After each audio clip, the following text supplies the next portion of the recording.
आम आदमी पार्टी के नेता और सांसद संजय सिंह एक प्रेस कॉन्फ्रेंस कर रहे हैं, सीधा आपको उसी में लिए चलते हैं। तो 50 साल तक बीजेपी राज करेगी, ये देश के गृह मंत्री अमित शाह जी बोलते हैं।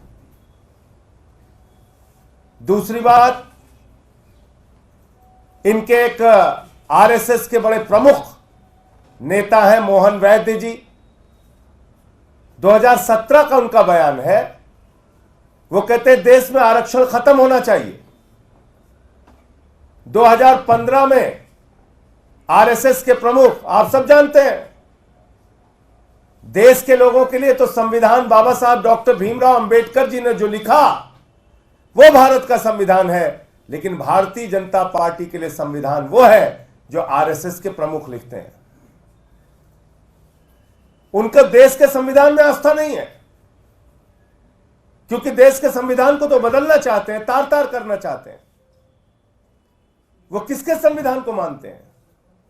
वो आरएसएस के प्रमुख मोहन भागवत के संविधान को मानते हैं। जो नागपुर का संविधान है वो भाजपाइयों पर लागू होता है, भारत का संविधान वो नहीं मानते, भारत के संविधान में उनकी आस्था नहीं है।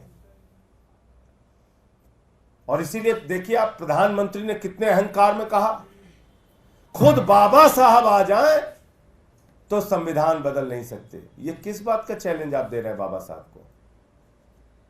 बाबा साहब ने तो एक बच्चे को जन्म दिया है संविधान के रूप में, उसका कत्ल वो क्यों करेंगे?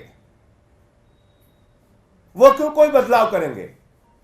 इसका मतलब बदलाव की मंशा आपके और आरएसएस के और संघ के मन में और नागपुर में बैठे हुए लोगों के मन में है। और इसीलिए देश का गृह मंत्री खुलेआम कह रहा है 50 साल तक देश पे राज करूंगा, क्योंकि जब चुनाव खत्म हो जाएगा, आरक्षण खत्म हो जाएगा,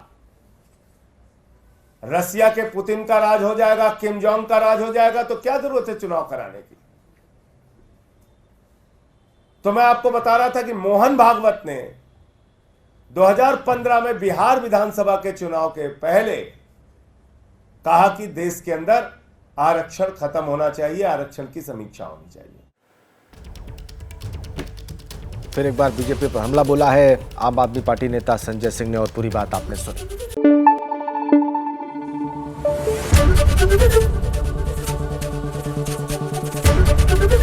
एबीपी न्यूज आपको रखे आगे।